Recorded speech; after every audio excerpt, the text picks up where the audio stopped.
Halo teman-teman se-Indonesia, dari Sabang sampai Merauke. Assalamualaikum warahmatullahi wabarakatuh. Salam sejahtera bagi kita semua. Salam, Om Swastiastu, Namo Buddhaya, salam kebajikan. Baiklah teman-teman, pada pagi hari ini saya akan melakukan perjalanan touring menggunakan motor bebek kesayangan saya, Honda Blade 125cc edisi Repsol tahun 2017 mesin injeksi. Saya memulai perjalanan ini dari Pulau Bali, tepatnya di daerah Kabupaten Klungkung, Semarapura, teman-teman. Kebetulan saat ini saya baru pindah dari Kota Denpasar ke Kabupaten Klungkung. Dikarenakan hal pekerjaan teman-teman, kondisi cuaca pada pagi hari ini mendung, hujan gerimis, jalanan basah, dan cukup licin. Dikarenakan kondisi jalan yang kurang baik, saya berkendara dengan kecepatan maksimal 60 km per jam saja. Tentunya untuk menjaga kestabilan motor agar tidak terjadi ban selip atau tergelincir. Jarak yang akan saya tempuh dalam perjalanan ini adalah 1.800 km dengan waktu tempuh 7 hari. Dikarenakan saya akan menginap atau bermalam di berbagai kota yang saya lewati nanti. Teman-teman, saya akan melewati jalan lintas Denpasar Gilimanuk, tepatnya di Bali Selatan, lalu menyeberang menggunakan kapal feri dari Pelabuhan Gilimanuk ke Pulau Jawa. Di Pulau Jawa nanti, saya akan melewati kota Banyuwangi, melewati Baluran, dan melewati rute pesisir utara Pulau Jawa. Saya melakukan perjalanan ini sendirian saja, tanpa partner, dan saya mendokumentasikan perjalanan ini hanya dengan menggunakan smartphone saja ya teman-teman. Untuk holdernya saya menggunakan neck strap atau gantungan HP pada leher. Baiklah teman-teman, dalam perjalanan menuju Pelabuhan Gilimanuk, kita akan banyak melintasi berbagai desa di Pulau Bali, daerah pesisir selatan. Karena saya memulai perjalanan dari Kabupaten Klungkung, jadi saya nanti akan melewati Kecamatan Ubud. Setelah melewati Kecamatan Ubud, kita akan menuju persimpangan ke jalan utama Denpasar Gilimanuk, melewati persimpangan Abian Semal dulu, lalu ke arah Kabupaten Tabanan. Perjalanan dari Klungkung menuju Pelabuhan Gilimanuk kurang lebih berjarak 150 km dengan waktu tempuh sekitar 4 jam. Dari Kabupaten Tabanan, kita akan melewati rute utama ke Pelabuhan Gilimanuk. Tentunya di sepanjang perjalanan nanti saya akan beristirahat di beberapa desa ya teman-teman. Jadi waktu tempuh pastinya akan lebih dari 4 jam ya teman-teman. Saya juga hari ini berencana mampir sebentar di rumah teman saya nanti ya teman-teman, di daerah Jembrana yang akan kita lewati. Sebelum melakukan perjalanan touring ini, saya sudah mempersiapkan kondisi motor saya teman-teman, terutama pada sektor mesin, karena mesin motor yang sehat tidak membuat kendala dalam perjalanan kita. Saya sudah mengganti oli dan mengecek seluruh komponen mesin motor dan kelistrikannya. Alhamdulillah, keadaan mesin sehat. Saya juga mengganti minyak rem dan kanvas rem. Demi kenyamanan perjalanan, saya juga mengganti ban baru teman-teman.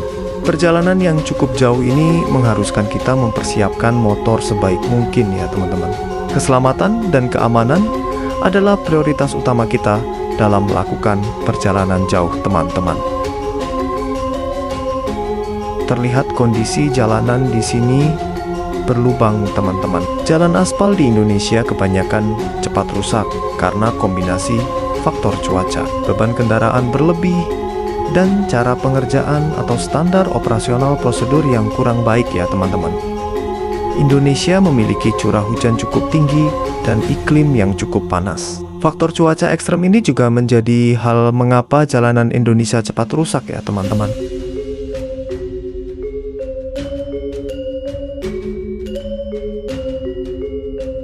Teman-teman, kondisi curah hujan di Bali dalam 1 bulan terakhir ini cukup tinggi. Jadi saat ini saya tentunya sudah mempersiapkan jas hujan. Intensitas hujan di Bali tidak merata ya teman-teman. Saat saya melintasi Kabupaten Klungkung tadi, daerah tersebut sudah diguyur hujan. Terlihat jalanan di daerah tersebut basah, tetapi keadaan berbeda di sini. cuaca di daerah Abian Semal ini masih cerah. Kita tidak bisa memprediksi cuaca di Bali ya teman-teman. Jadi nanti saya mau berhenti sebentar di depan sana untuk menggunakan jas hujan. Lebih baik sedia payung dulu sebelum hujan teman-teman. Di depan sana nanti kita akan melewati persimpangan Abian Semal teman-teman. Kondisi aspal jalan di daerah ini cukup mulus ya teman-teman. Dari pengalaman saya selama di Bali, keadaan jalanan di Bali jarang sekali terlihat rusak. Jikalau ada, hanya di sedikit daerah tertentu saja teman-teman. Infrastruktur jalan sangat penting ya teman-teman. Apalagi Bali adalah provinsi yang terkenal dengan wisatanya. Kondisi jalan yang buruk akan berpengaruh juga pada minat wisatawan ya teman-teman. Saat ini akses di Pulau Bali menuju daerah wisata cukup baik ya teman-teman. Hanya saja di tempat wisata alam Bali saat ini terlalu banyak pembangunan villa dan bangunan untuk usaha di sekitarnya. Tentunya hal ini cukup mengganggu estetika dari tempat wisata itu ya teman-teman.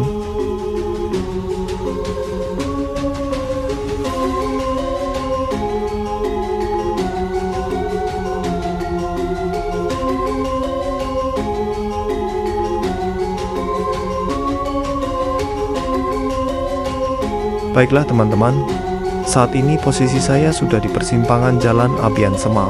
Saat ini kita menuju Jalan Desa Ubud, lalu menuju persimpangan Kabupaten Tabanan. Jadi teman-teman, saat ini hujan di Bali disertai dengan angin kencang. Dalam 1 bulan terakhir ini sudah ada korban jiwa dari insiden angin kencang ini. Angin kencang menumbangkan pepohonan di pinggiran jalan Kota Denpasar dan menghantam kendaraan mobil yang sedang melintas di sekitar. Terdapat 1 korban ada peristiwa ini. Lumayan banyak saat ini pepohonan yang sudah tua dan mulai rapuh di sekitar jalanan Pulau Bali. Hal ini tentunya menjadi perhatian pemerintah khususnya Provinsi Bali untuk segera memperhatikan dan membersihkan pepohonan yang berpotensi tumbang. Sedikit berbagi cerita, saya sudah hampir 1 tahun lebih berada di Bali. Saya bekerja di salah satu perusahaan swasta berskala nasional berpusat di Jakarta. Saat ini saya ditugaskan di daerah Pulau Bali. Tentunya sudah cukup banyak suka dan duka saya selama tinggal di Bali. Salah satunya adalah pengalaman diserang oleh anjing. Di Pulau Bali, anjing sangat banyak berkeliaran, baik anjing yang dipelihara maupun anjing liar. Keadaan ini pastinya cukup membahayakan, terutama bagi para pendatang seperti saya. Alangkah baiknya jika pecinta anjing memelihara hewan di rumah masing-masing dan tidak dibiarkan berkeliaran di jalan. Selain bisa membahayakan orang, anjing peliharaan akan berpotensi ditularkan penyakit rabies oleh anjing-anjing liar. Ketika diserang, saya langsung mengkondisikan diri saya ke rumah sakit setempat untuk mendapatkan penanganan medis, dan saya langsung disuntik vaksin untuk mencegah adanya indikasi rabies. Alhamdulillah, tidak terjadi apa-apa pada diri saya. Tetapi pengalaman ini sangat berkesan bagi saya. Anjing yang menyerang saya adalah anjing yang dipelihara oleh tetangga kos saya. Padahal anjing tersebut sudah sering melihat saya dan entah mengapa di hari tersebut dia menyerang saya. Padahal saya tidak pernah mengganggu anjing tersebut. Dari kejadian itu saya berpikir hewan peliharaan belum tentu juga jinak terhadap manusia. Ia bisa jinak kepada majikannya, tetapi belum tentu pada orang lain. Oke teman-teman, barusan tadi hujan turun deras, jadi tadi saya berteduh sebentar untuk memasang jas hujan. Seperti yang saya katakan sebelumnya, hujan di Bali tidak bisa diprediksi karena sering mendadak datangnya. Jadi sepertinya saya tidak akan melepas jas hujan ini walaupun hujan sudah reda, supaya tidak repot-repot bongkar pasang kalau hujan turun lagi. Alhamdulillah hujan barusan tidak disertai angin kencang, karena akan menghambat perjalanan kita ya teman-teman. Perjalanan kita masih cukup jauh untuk mencapai pelabuhan Gilimanuk. Tidak henti-hentinya kita selalu berdoa kepada Allah, Tuhan semesta alam, agar selalu diberikan kesehatan dan perlindungan selama perjalanan ini. Amin.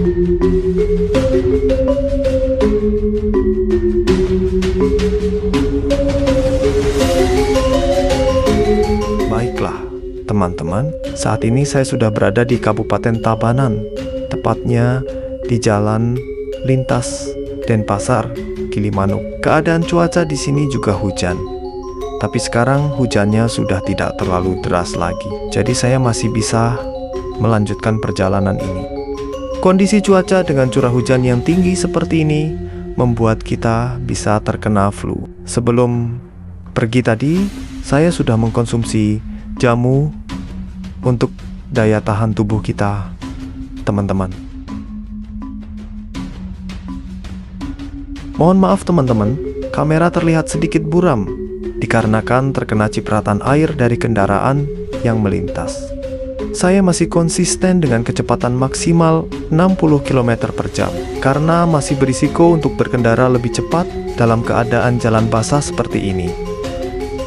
Jika nanti hujan deras turun lagi, saya akan beristirahat dulu teman-teman, karena sangat berbahaya jika berkendara dalam keadaan hujan deras. Jarak pandang ke depan akan terganggu.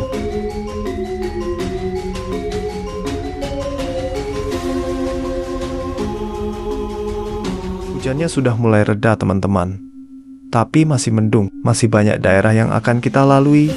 Di depan sana, tetap bersama saya, teman-teman. Jadi saya ingin bercerita lagi. Di tahun ini saya tidak merayakan hari Idul Fitri dan Idul Adha di kampung halaman. Rasanya cukup menyedihkan teman-teman.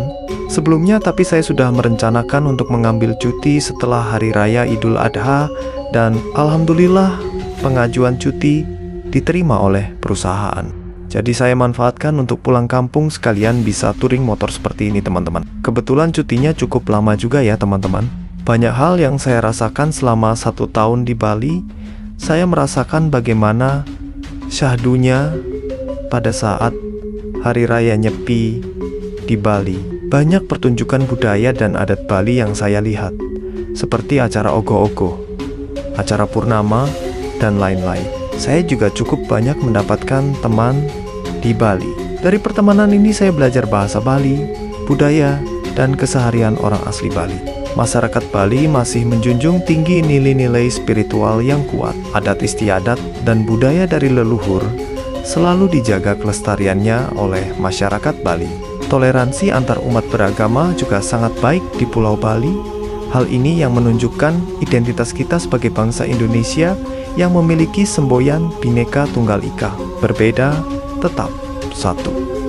Kepercayaan karma atau karma adalah salah satu bukti masyarakat Bali sangat menjunjung tinggi nilai-nilai spiritual. Karma adalah suatu perbuatan baik ataupun perbuatan buruk yang jika kita lakukan, maka perbuatan itu akan kembali lagi kepada diri kita sendiri.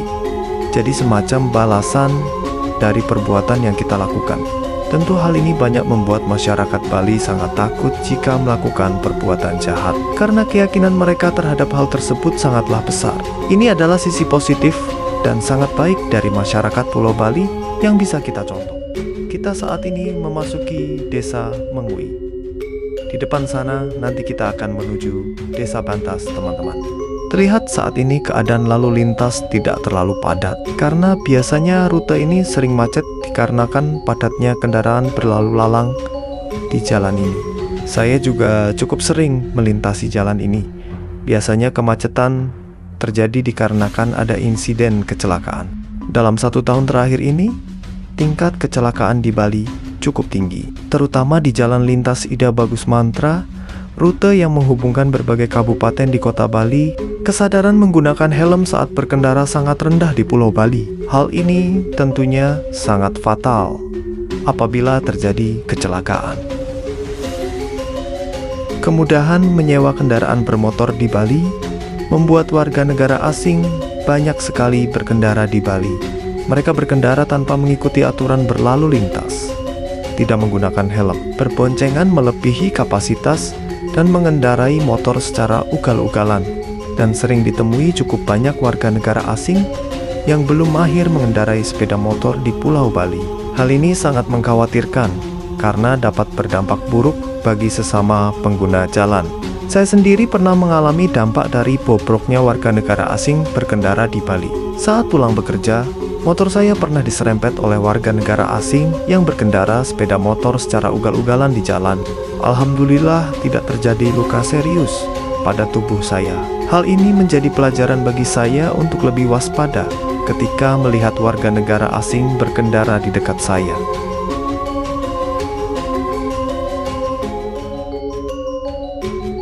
Terlihat di daerah ini cuacanya berkabut ya, teman-teman. Kabut ini cukup mengganggu jarak pandang berkendara. Saya sudah menghidupkan lampu kendaraan untuk keamanan.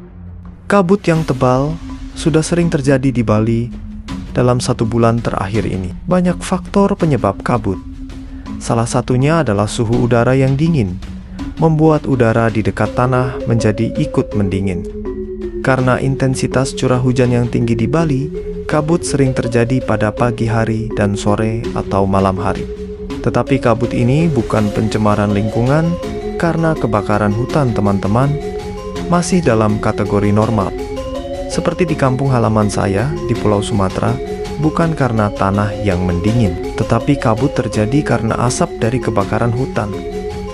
Tentunya hal tersebut adalah polusi udara yang akan membuat kita terkena penyakit jika menghirup udara sekitarnya. Banyak oknum yang tidak bertanggung jawab atas kebakaran hutan di Sumatera.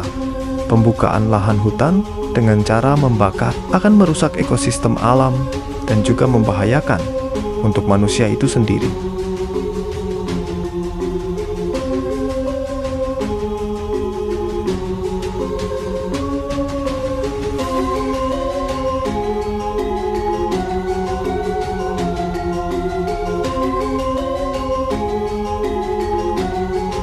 Terlihat di sisi kiri jalan, ada mobil truk besar terguling ya teman-teman. Mungkin truk tersebut tergelincir karena jalanan yang licin, atau mungkin karena kelalaian sopirnya.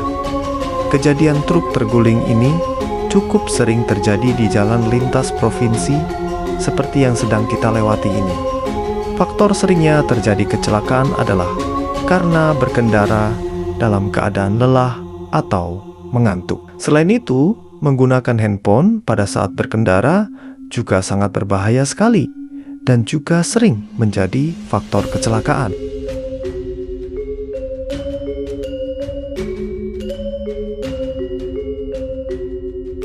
Posisi saat ini kita sudah memasuki daerah Desa Bantas, teman-teman. Saya berencana beristirahat sebentar di depan nanti untuk ngopi-ngopi sebentar dikarenakan kondisi mata saat ini sedikit mengantuk. Sangat berbahaya jika memaksakan diri saat mengantuk untuk tetap berkendara, teman-teman. Jadi teman-teman, sekedar saran dari saya saat perjalanan jauh, disarankan beristirahat setiap 2-3 jam sekali selama 15 hingga 30 menit. Waktu jeda ini dibutuhkan agar mesin motor tidak terlalu panas, komponen mesin atau oli bersirkulasi baik, serta fisik dan konsentrasi kembali segar. Selain kondisi motor yang prima, hal terpenting yang utama adalah keadaan tubuh yang sehat. Apalagi saat ini di Bali sedang musim pancaroba. Daya tahan tubuh yang lemah akan mudah terkena sakit. Kondisi hembusan saat ini lumayan dingin, teman-teman. Semoga cuaca cerah dan kita bisa terus melanjutkan perjalanan ini. Jadi teman-teman, mengapa saya memilih motor bebek untuk melakukan perjalanan touring ini? Bukan karena saya tidak memiliki motor lain ya, tetapi banyak hal yang saya sukai dari motor bebek. Faktor utama adalah karena perawatan yang simple dan suku cadang yang murah. Faktor kedua adalah konsumsi bahan bakar yang irit. Untuk motor saya ini bisa menempuh jarak 62 km per liter. Faktor yang ketiga, posisi riding yang nyaman, tidak membuat badan pegal-pegal. Faktor yang keempat, karena hampir setiap mekanik bisa servis motor bebek. Lalu, faktor yang terakhir adalah karena motor bebek bisa diajak di semua medan jalan.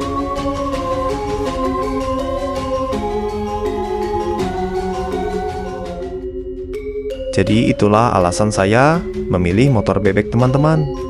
Setiap orang pastinya memiliki selera masing-masing. Saat ini kita sampai di Desa Bantas.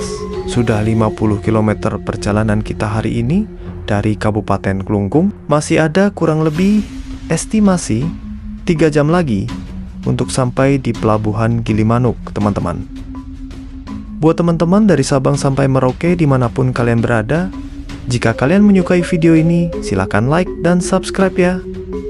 Jadi, teman-teman, walaupun hanya dengan alat sederhana, saya mendokumentasikan perjalanan ini untuk kenangan dan juga sekaligus menjadi bahan informasi di sosial media juga. Mungkin dengan video ini ada sesuatu yang bisa menambah wawasan untuk teman-teman walaupun sedikit.